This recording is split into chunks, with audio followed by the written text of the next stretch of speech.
और जैसा मैं जिक्र कर रही हूं कि हमारे बीच में उत्तराखंड के स्वास्थ्य मंत्री धन सिंह रावत इस वक्त हैं। एक बार फिर से उनका जोरदार तालियों के साथ में स्वागत करेंगे और मंच पर उनको मैं आमंत्रित करना चाहूंगी उनके स्वागत के लिए मनोज जिज्ञासी जी को, उमर जी को, साथ ही साथ हमारे सिद्धिनाथ विश्वकर्मा जो कि हमारे मैनेजिंग एडिटर है, उनको मैं मंच पर एक बार आमंत्रित करना चाहूंगी। आप सभी लोगों का स्वागत है मंच पर।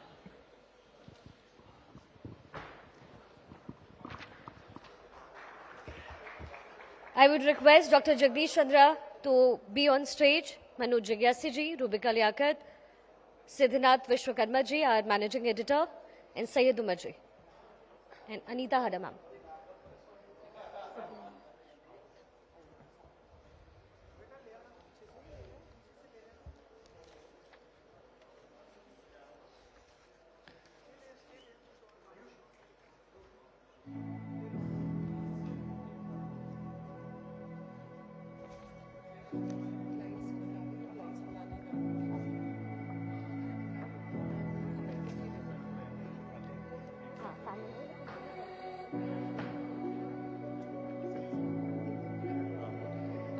साथ ही मैं मंच पर आमंत्रित करूंगी doctor Sanjay Pandey, professor and HOD department of neurology, Amrita hospital Faridabad, to be on stage.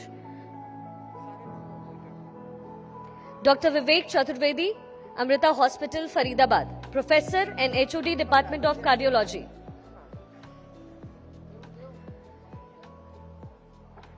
Mister Madhusudan Chauhan, CEO and director, Jiva Ayurveda.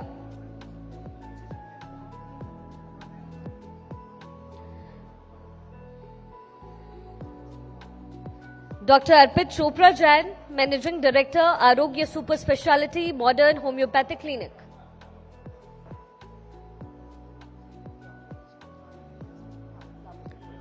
Doctor Saurabh Garg, managing director, POCT group.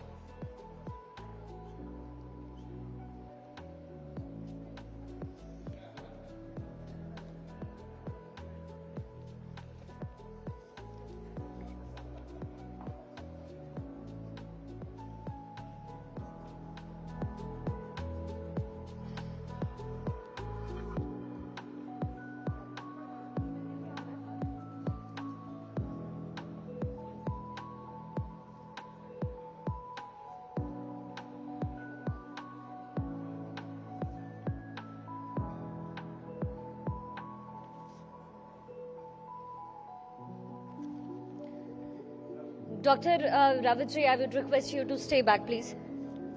और अब हम बातचीत की शुरुआत करेंगे, क्योंकि स्वास्थ्य के माध्यम से कैसे जन जन तक उत्तराखंड में पहुंचा जा रहा है, इसका जिक्र हम डॉक्टर धन सिंह रावत के साथ इस बातचीत में करेंगे।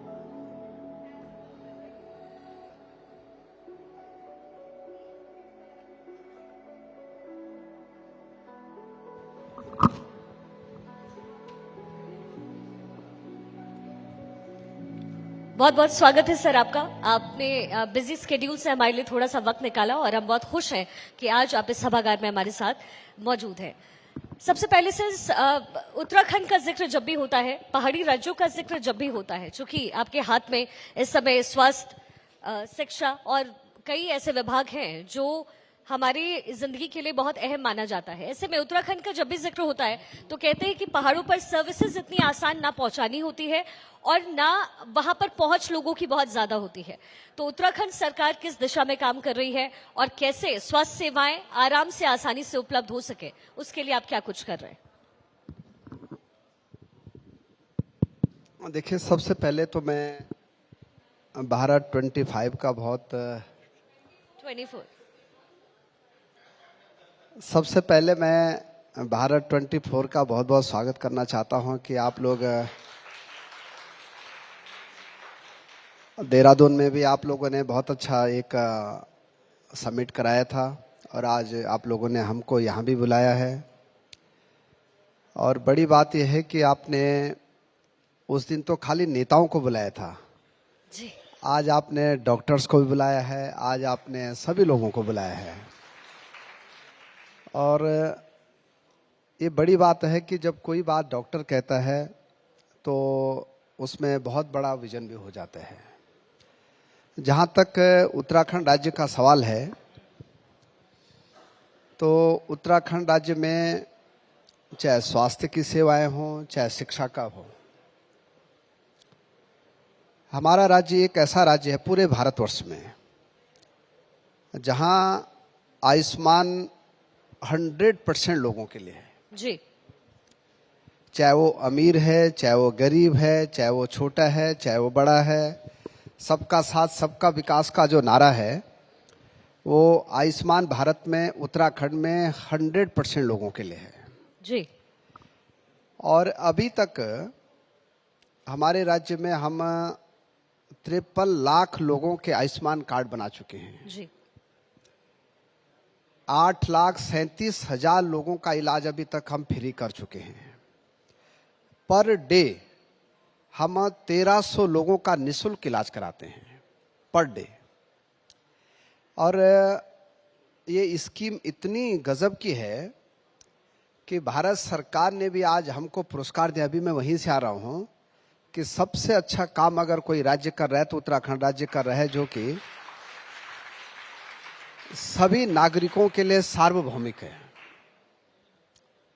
जहां तक पर्वतीय क्षेत्र की बात आप लोग कर रहे हैं तो ये भी सच है कि उत्तराखंड राज्य की भौगोलिक परिस्थितियां काफी कठिन है। जी लेकिन मैं आज इस मंच के माध्यम से बताना चाहता हूं कि हमने अपने राज्य में एक इनोवेटिव काम और किया है कि अगर कोई भी क्रिटिकल मरीज, अगर हमको लगता है कि उसका इलाज गोपेश्वर में नहीं हो सकता है, पिथौरागढ़ में नहीं हो सकता है, केदारनाथ में नहीं हो सकता है, बद्रीनाथ में नहीं हो सकता है, तो हमारे राज्य में एयर एम्बुलेंस सेवा हमने स्टार्ट की है।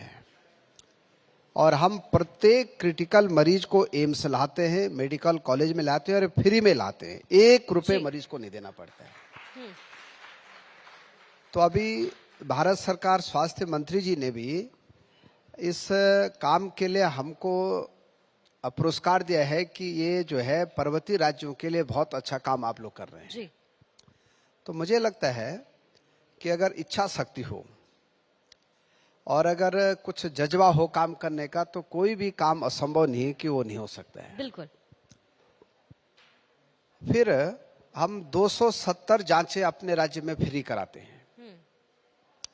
गर्भवती महिलाओं को जब जच्चा बच्चा होना होता है तो घर से हॉस्पिटल लाना और जब जच्चा बच्चा हो जाता है फिर घर से घर तक छोड़ना, एक तरफ का किराया मोदी जी देते हैं और एक तरफ का किराया हमारे धामी जी देते हैं। किसी को 1 रुपए देने की जरूरत नहीं पड़ती है। जी तो ये भी हम लोग कर रहे हैं।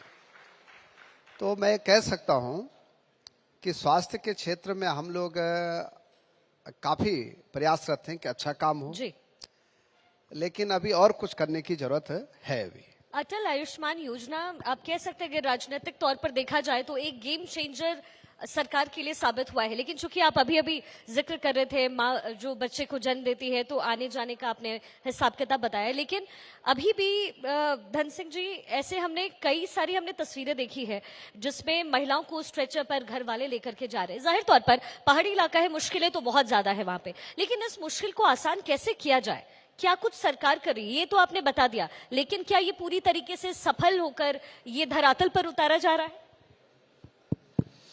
देखिए, हमारे प्रदेश में 15,500 राजस्व गांव हैं और 15,500 राजस्व गांव में से लगभग 13,500 गांव में हमने सड़क पहुंचा दी है। तो जहां जहां सड़कें चले गई हैं वहाँ हमारे पास 108 की सुविधा है, वो भी फ्री है। वहाँ हम पे खुशियों की सवारी है, वो भी फ्री है। वहाँ पे हमारे हॉस्पिटल के एम्बुलेंस है, वो भी फ्री है। लेकिन जिन गांव में वन विभाग के कारण, क्योंकि हमारे राज्य में 72% वन है और जब तक भारत सरकार उसकी अनुमति नहीं देती तब तक हम वहाँ सड़क नहीं पहुँचा सकते हैं।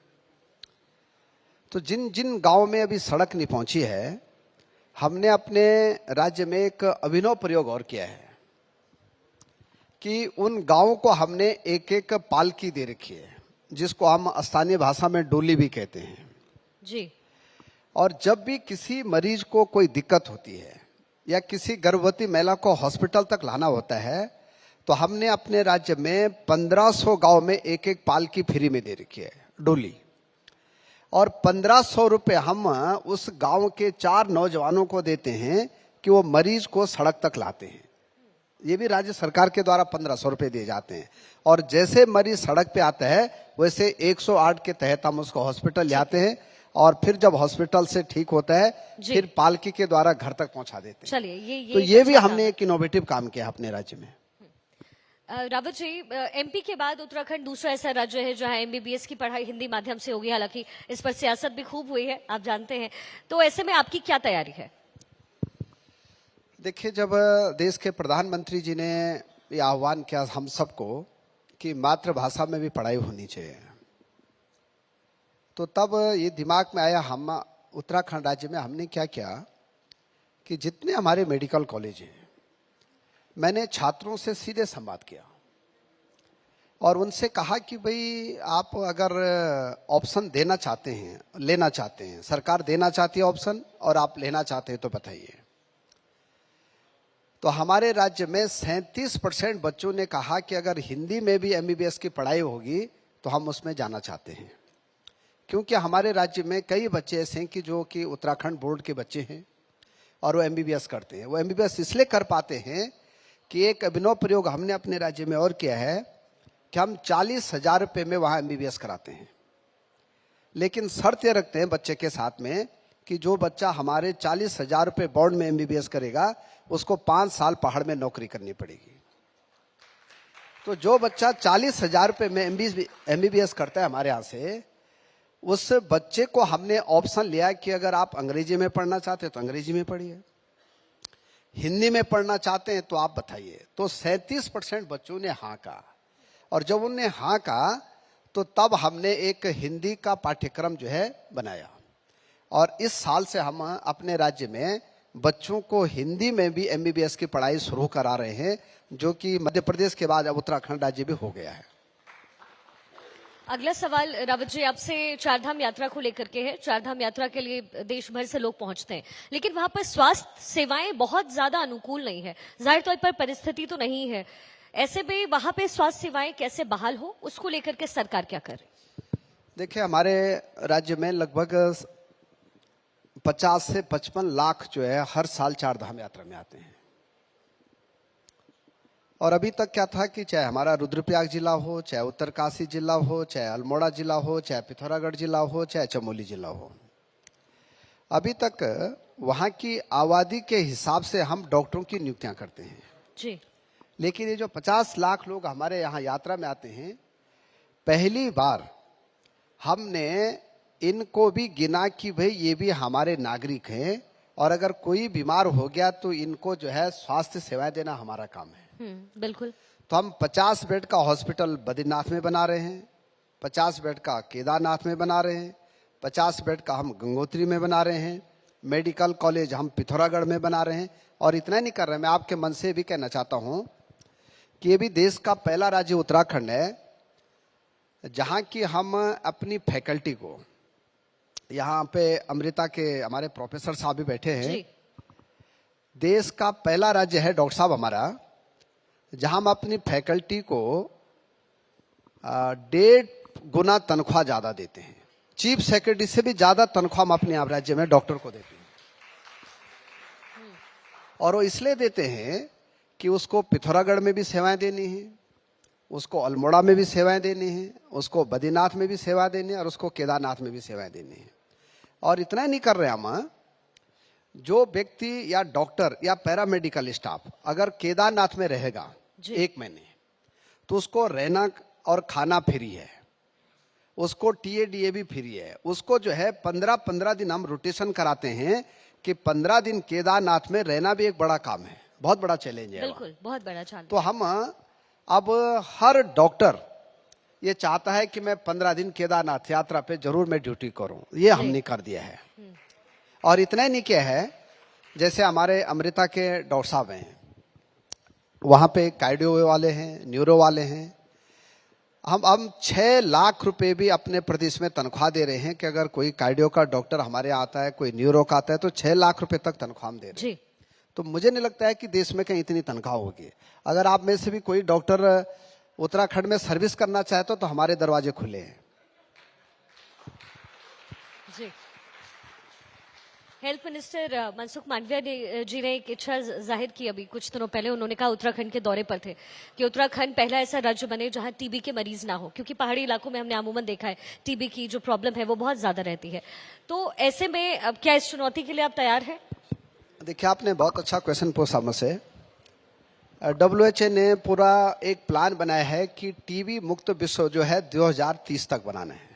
जी।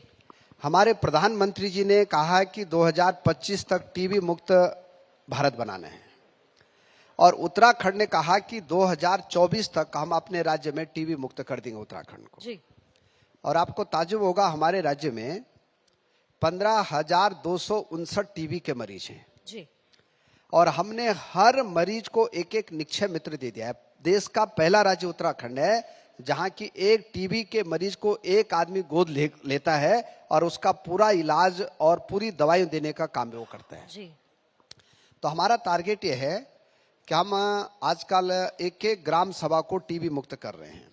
जो ग्राम सभा टीबी मुक्त हो जाएगी, वहां थर्ड पार्टी करके उनको एक सर्टिफिकेट दे रहे हैं, और हमारा टारगेट ये है कि 2024 तक हम उत्तराखंड को टीबी मुक्त करके देश में नंबर 1 स्थान उत्तराखंड का लाना चाह रहे हैं। जी। ये भी हम कर रहे हैं। बहुत बहुत शुभकामनाएं आपको, क्योंकि इनिशिएटिव बहुत जरूरी भी है, क्योंकि पहाड़ी इलाकों में हमने ये जो तमाम दिक्कतें हैं और खास तौर पर टीबी की, ये हमने देखी है। बहुत बहुत शुक्रिया आपका हमारे साथ इस मंच का हिस्सा बनने के लिए। और मैं रिक्वेस्ट करूंगी मोमेंटो गिफ्टिंग के लिए, प्लीज टीम आप आ गए।